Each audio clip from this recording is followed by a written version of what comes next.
Hai, di sini kelompok kami akan menjelaskan mengenai WTO.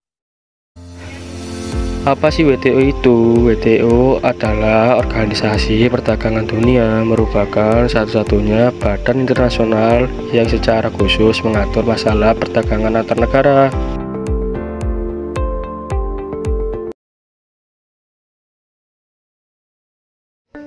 Pendiri WTO berawal dari negosiasi Uruguay Round atau putaran Uruguay pada 1986 sampai 1994 dan perundingan antar negara GATT. Pada 1 Januari 1955, WTO resmi berdiri. Lahirnya WTO sekaligus menandai reformasi perdagangan internasional terbesar sejak Perang Dunia II. Tujuan WTO adalah berkegiatan dengan kelancaran perdagangan internasional. Dikutip dari laman Kementerian Luar Negeri, WTO adalah satu-satunya organisasi internasional yang mengatur perdagangan antar negara. Tujuan WTO adalah untuk membantu produsen barang dan jasa, eksportir dan importir dalam melakukan perdagangan. Delegasi untuk pertemuan organisasi perdagangan sedunia WTO di Bali telah menyetujui kesepakatan perdagangan global untuk pertama kali sejak organisasi itu didirikan pada tahun 1995. Paket Bali akhirnya disepakati dalam pertemuan organisasi perdagangan dunia WTO di Nusa Dua Bali pada Sabtu 7 Desember siang. Paket Bali disepakati setelah terjadi negosiasi yang alot antara negara maju dengan negara miskin dan berkembang, yang menyebabkan penutupan pertemuan WTO sempat tertunda.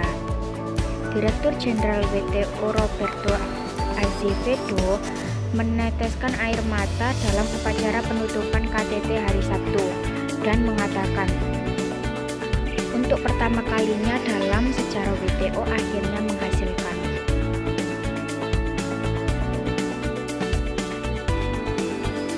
Negara yang tergabung di WTO: Afrika Selatan, Amerika Serikat, Arab Saudi, Belanda, Cina, Filipina, Inggris, Islandia, Italia, Jamaika, Jepang, Jerman, Kamboja, Nauru, Kanada, Kolombia, Korea Selatan, salah satunya ialah Indonesia.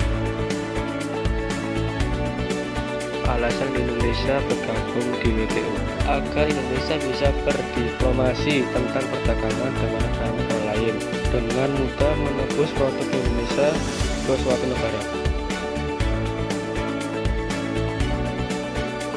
Prinsip pembentukan dan dasar WTO adalah untuk mengupayakan keterbukaan batas wilayah, memberikan jaminan atas Most Favored Nation Principle (MFN), dan perlakuan non-diskriminasi oleh dan di antara negara anggota, serta komitmen terhadap transparansi dalam semua kegiatannya.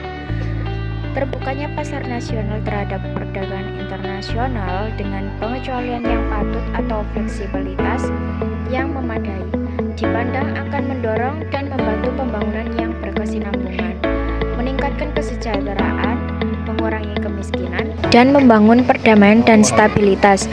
Pada saat yang bersamaan, keterbukaan pasar harus disertai dengan kebijakan nasional dan internasional yang sesuai dan yang dapat memberikan kontribusi terhadap pertumbuhan dan pembangunan ekonomi sesuai dengan kebutuhan dan aspirasi setiap negara anggota.